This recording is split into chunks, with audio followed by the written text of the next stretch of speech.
Hey everyone, Dave here. Welcome back to the channel and welcome to episode 0 for this adventure that I have planned for Gravity Drives and Dangers, a space opera role-playing game designed by Chad Reese. I did a video talking about the 3 different genres and rule sets that he has for his system, and at the end of the video I rolled a 30-sided die to determine which rule set that I was going to use, and we came up with Gravity Drives and Dangers. So what I'm going to be doing in episode 0 is we're going to go through character creation. We'll do one here, and I have the other ones already set off to the side, and then we are going to set the tone for what is going to go on. I have some notes inside my journal here, and I have a few pieces that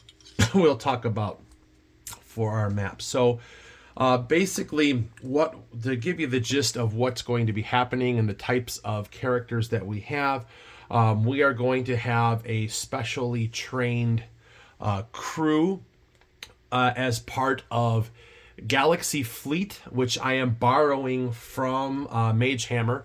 He has a couple of storylines on his channel using Galaxy Fleet, and I reached out to him and said, hey, can I borrow off that and expand?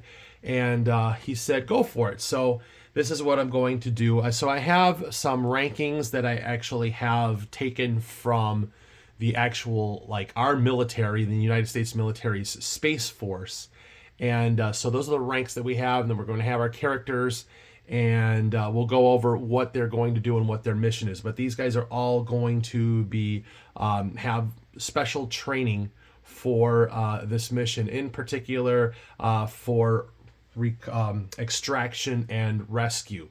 So this character that we are going to go with is going to be a fleet soldier, which the profession is going to be a warrior, and we will get into this in the rules here. And I had come up with some names that I had generated using a deck of cards called the Game Master's Apprentice, and I got these from Drive Through RPG. And what I did was I had selected 3 cards off of the deck, and on here there are some names, and I just went through and looked on the 3 cards and kind of took some ideas for prompts to name all of these characters. But this is how all of our crew members were named. We're using these cards. So I did some things ahead of time, and so this is a specialist, and it's going to be Kamaria Tane. So on the name, we're just going to write down Kamaria Tane. And she's a female, and she is going to start off at level 2. She's had some experience and she's had some training. And her kindred she is human. So we're going to go into the rule book and look at our character creation things. And so we go on here and we look at our character creation. Starts off with each character has 3 attributes: strength, agility, and mind. Each attribute begins with a base value of 2. But if we look at what humans have over here, humanoids averaging 6 feet in height. Humans are highly adaptable. Humans distribute an additional point to 1 attribute at character creation. So, considering that this one is going to be a warrior, I am thinking that maybe we want to have extra agility to be able to move and to fight with weapons. And if I go ahead and look over at the professions, let's see if there's any additional bonuses. Warrior has plus 2d to attack roll pools, and an additional 1 die at every level, evenly divisible by 3. They're proficient in all weapons. They have a resistance proficiency as strength. So let's see. And they also have abilities to re-roll failed dice, and so do humans. So, taking that in mind, I think I'm going to want to boost up our agility because that's going to have to do more with combat, especially with using ranged weapons. And if we are going to use light weapons also in melee, we can use our agility. So we will go ahead and put our strength starts at 2. We will move our agility up 1 to 3, and our mind is at 2. So we just fill in those sections on our character sheet right there.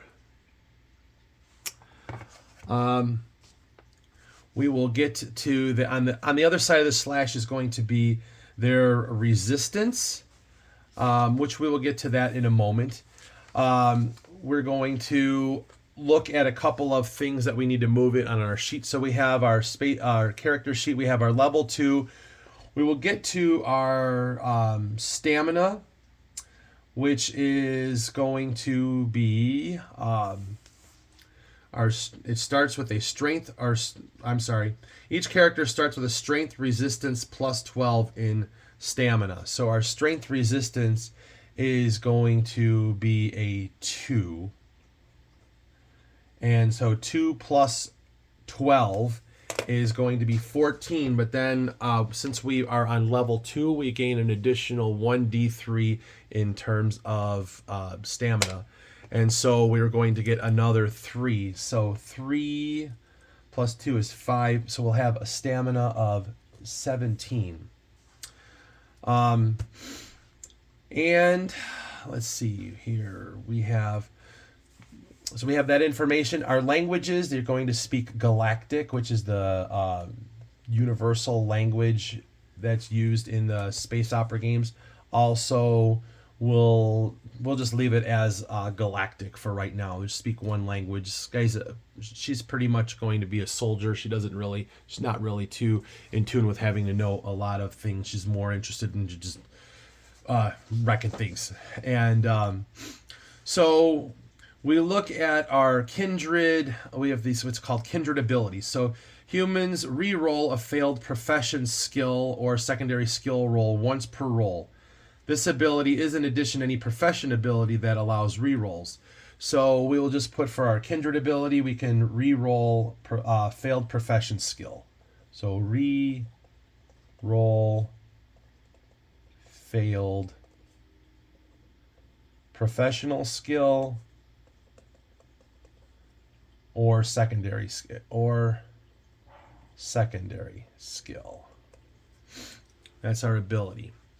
And they move 30, and humans move 30 feet. So nothing really fancy about humans. And then we need to go to our profession ability, which we look at for the warrior.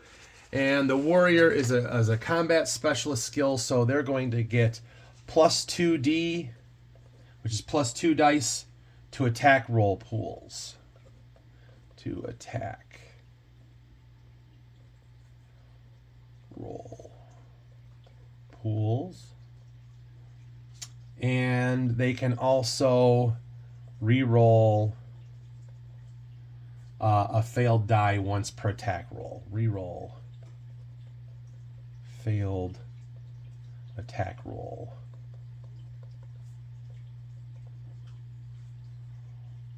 Once per roll. One time per roll. Okay. And then they are weapon proficiency is all weapons. And their proficiency bonus for a level 2 starts off at +1. So we don't really have any kindred skills, profession skills. We don't really have, I'm not going to go through any of these. It doesn't really have like a specific profession skill other than they just get additional dice for attacking.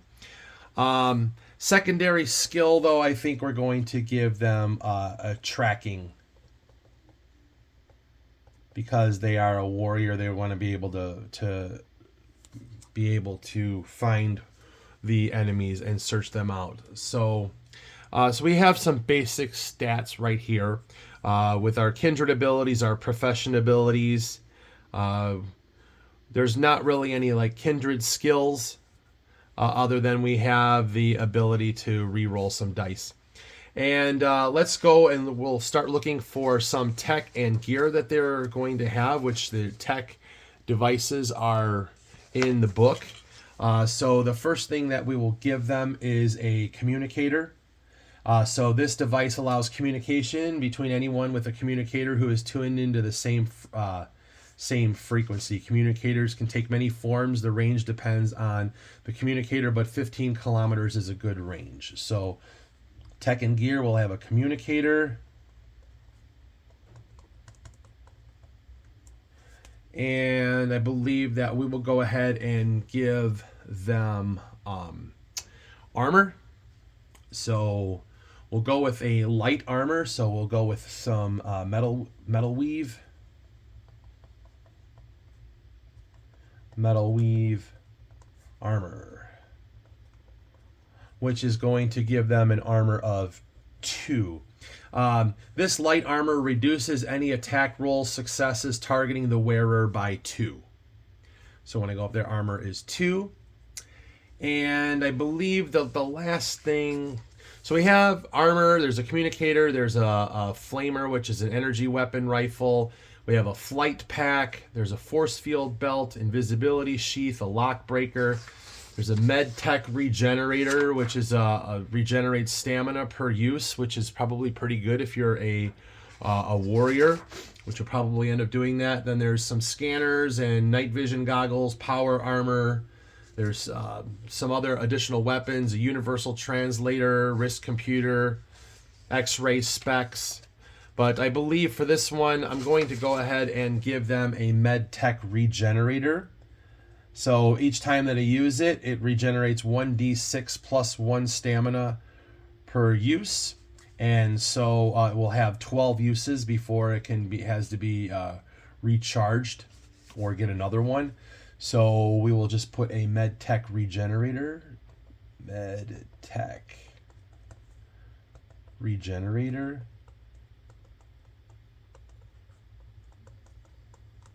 Okay.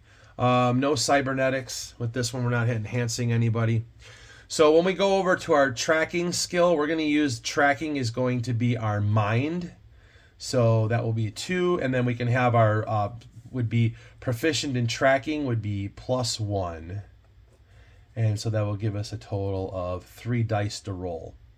When we look at the warrior, so I have to go back up here to find our resistances. And resistance proficiency for a warrior is strength. So that will be a +1. So actually the strength resistance will be 3.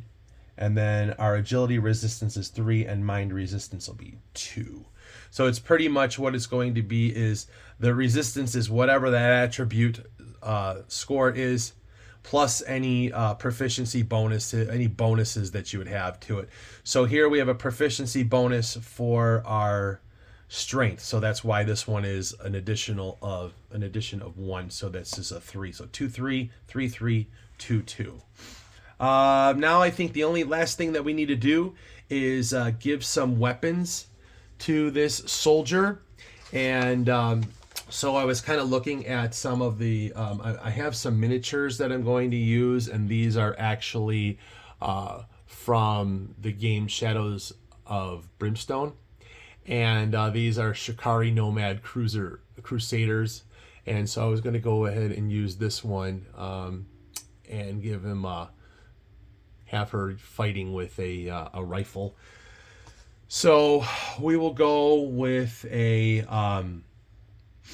blaster rifle. It's an energy weapon. So we'll give her a blaster rifle.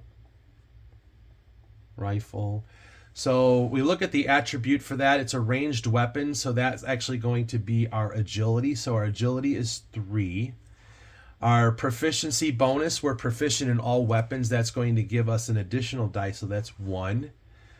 We look at our profession or skill bonuses, which is over here. We're going to get 2 additional dice to roll there. And then we look at our weapon type, and a rifle is considered a medium weapon, so that's going to give us plus 2 dice. But if we have energy weapons, add an additional 3 dice to the weapon type bonus when calculating the attack pool. So that's going to give us 5 dice.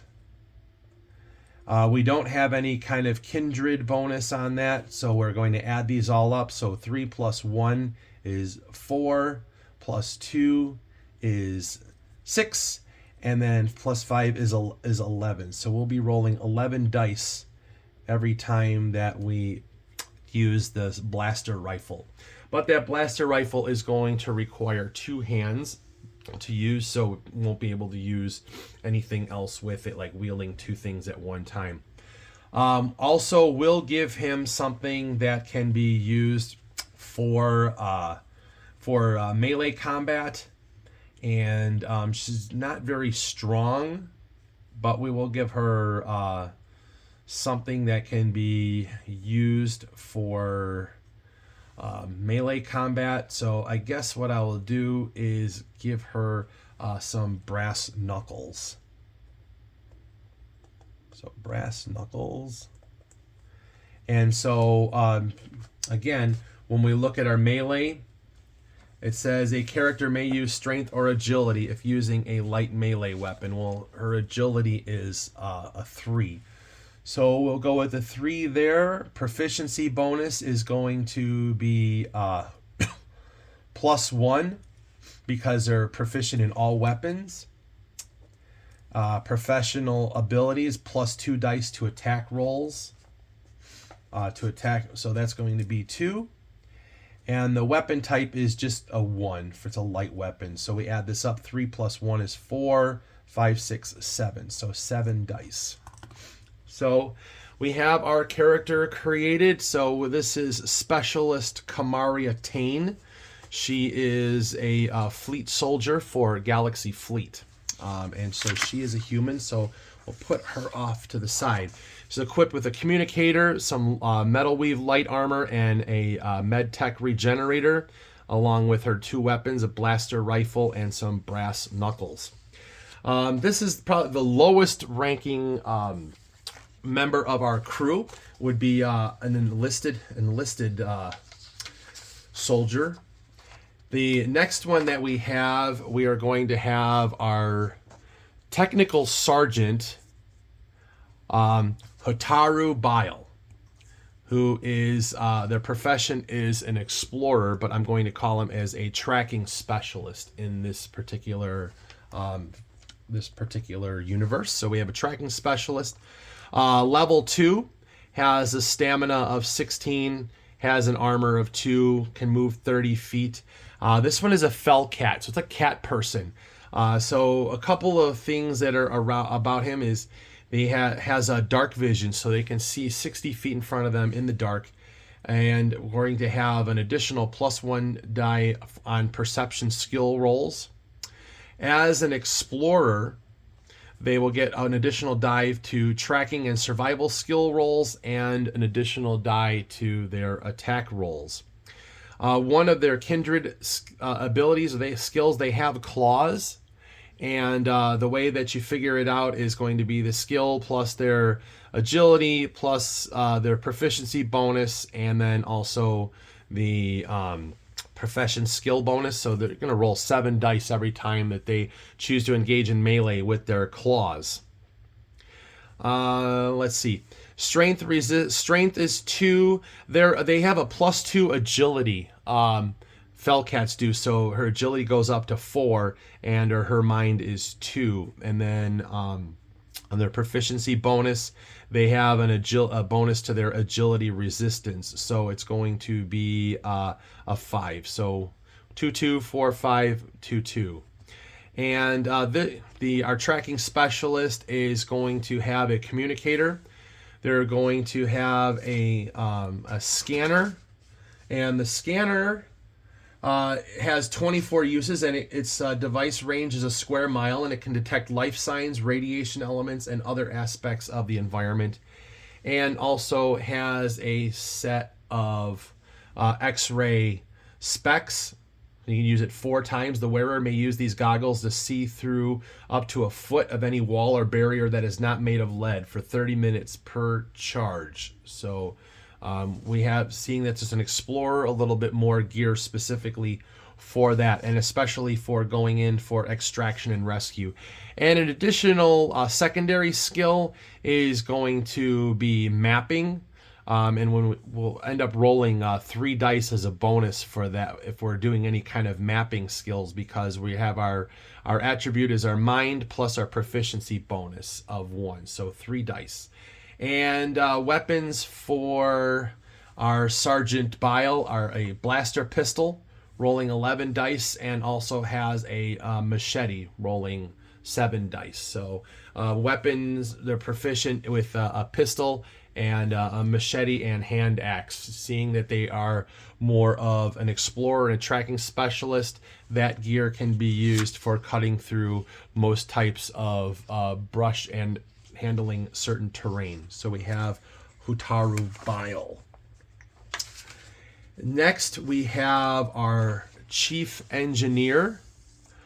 This is Second Lieutenant Faisal Malafar, who is a Slitherine, which is like a lizard person, and an engineer. Slitherine, they are...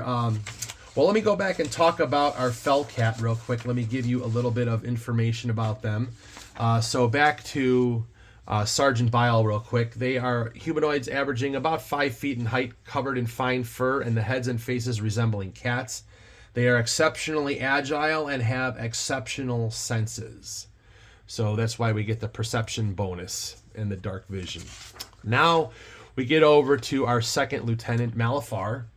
And Slitherine are humanoid averaging about 5 feet in height with scaly skin and the heads and faces of lizards. Slitherines have an affinity for mechanical and electronic systems. So it just makes perfect sense that he would enter into the service as an engineer. He's level 2, has a stamina of 17. One of his kindred abilities, I should put tough scales on here, and so that will give him an armor of 1, which I have up here. There is his strength is 2, his agility is he gets +1 onto his agility, so that becomes a 3, and the mind is 2. And then because of his engineering profession, he will get a mind resistance bonus, so 2, 3, and 3. His weapon proficiency is a flamer, which is basically like a flamethrower.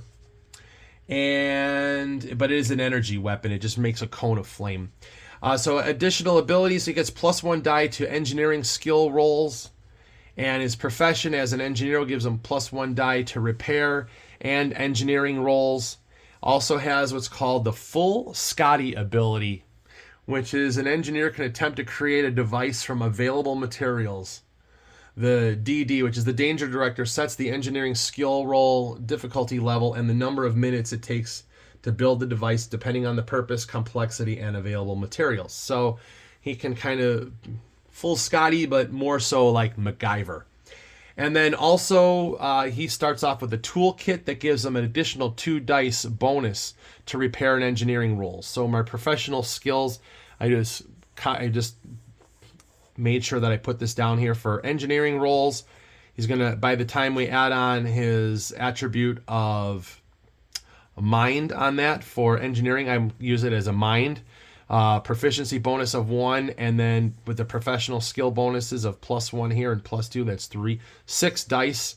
Repairing, I'm using as an agility attribute there, so he'll be rolling 7 dice.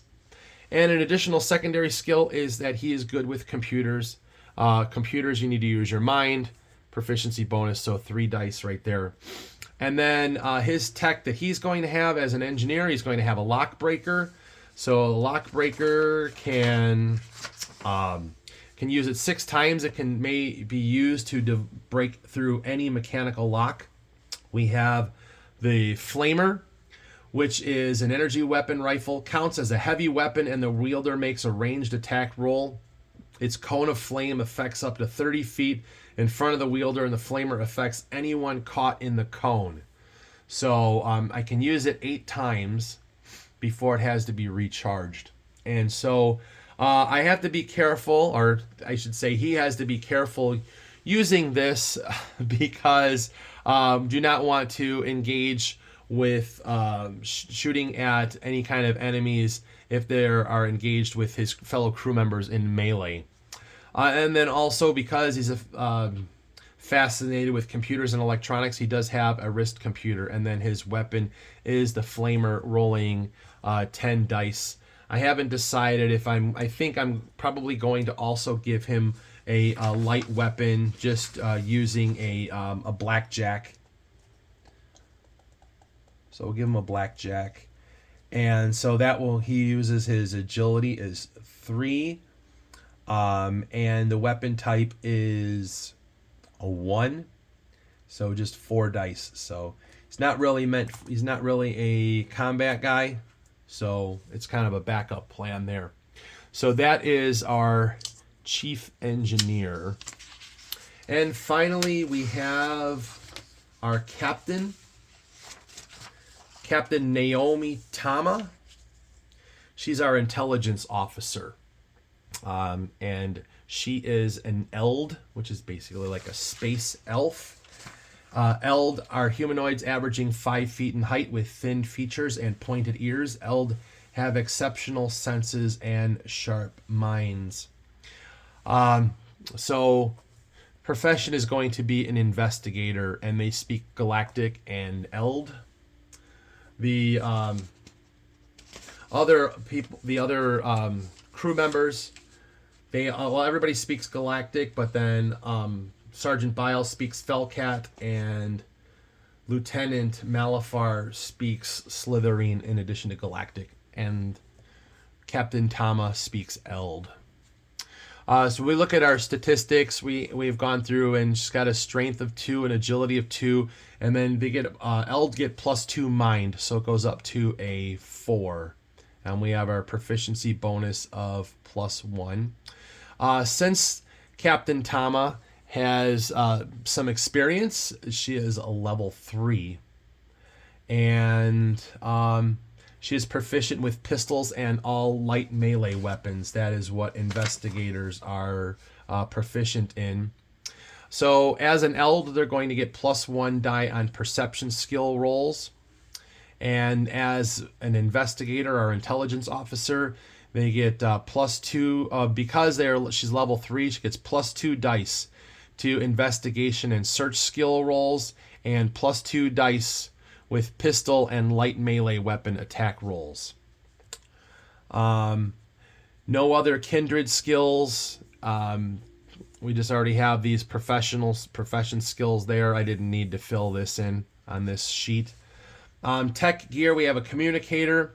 Because she is the captain, I felt that she needed to have a little bit more protection. So to start off with, she's going to have some metal weave light armor, which will give her an armor of 2, but then also has a force field belt that can be used. That has 4 uses, and it creates a force field around the wearer that replaces agility resistance, which we'll get into when we're playing the game.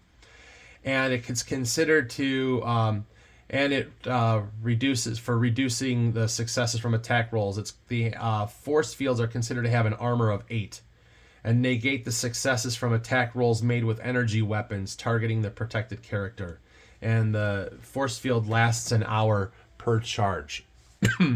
And then the other thing that our investigator has is a universal translator, and some additional skill we have is piloting. So be able to roll 3 dice if they're doing having to do any kind of piloting for a ship. And their weapons, we have a blaster pistol, which will be rolling 10 dice, and a blackjack, which is 6 dice. So And a little weapon of choice there would be the blackjack. So we have our 4 crew members that are going to be sent on a mission, which we are going to talk about right now. So, let me kind of set the stage here. The characters are currently at our space out. They are at the shipyard 35 Delta 4, which is in the which is basically in our galactic territory, where Galaxy Fleet has a setup for their fleet ships. And they received reports that there was a convoy of delegates.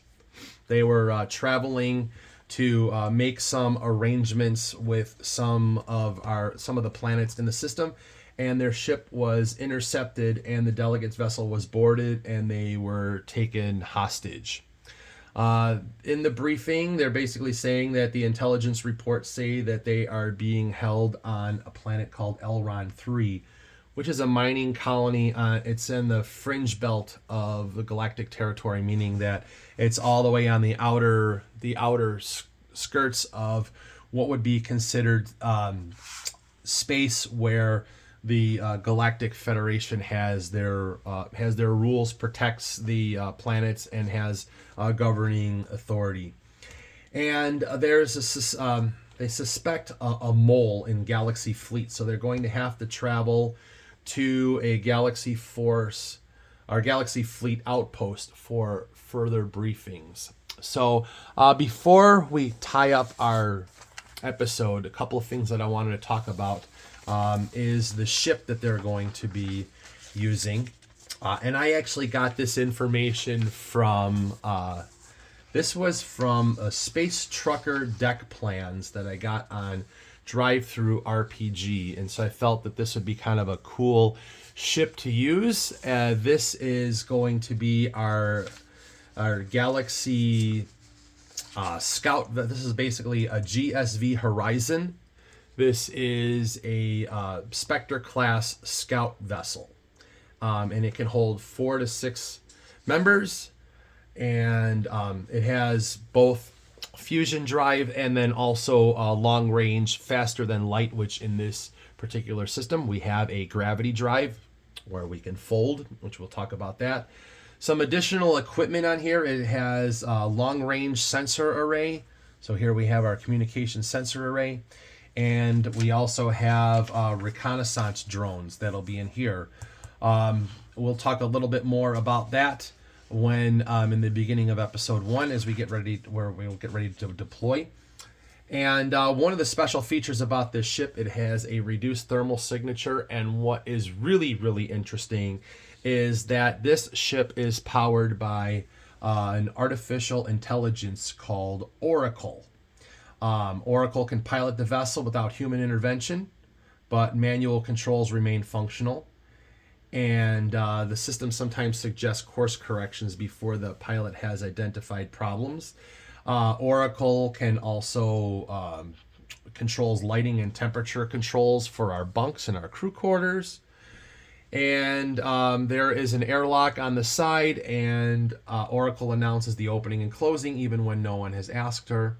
And she also notes who enters and exits and for how long. There are some storage compartments that are on the ship.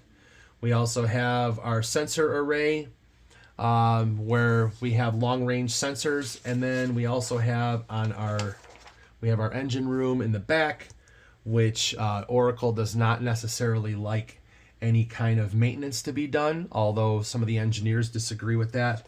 And then on the second level of our ship, we have our cargo bay. We have our life support systems, which are new, factory calibrated. We have our fuel tanks, and we have our drone bay, and then we have more access to our engine on the second level of our deck. So this ship is going to be what our crew is going to be using, and they are going to have to travel off to a remote outpost, basically like a space station, to get further briefing as to how they're going to retrieve our kidnapped delegates and see what the information is. All the while being told that they are suspecting a mole in the system. So thinking maybe in the up in the higher ups in the galaxy fleet, there is a leak, and information was told as to where these delegates' location was, and they have been kidnapped. So a couple of things too, housekeeping wise. I do not have a lot of miniatures, so I will use some of these pieces as needed, and I also have a whole bunch of game pieces that I have off to the side that I will use for various things.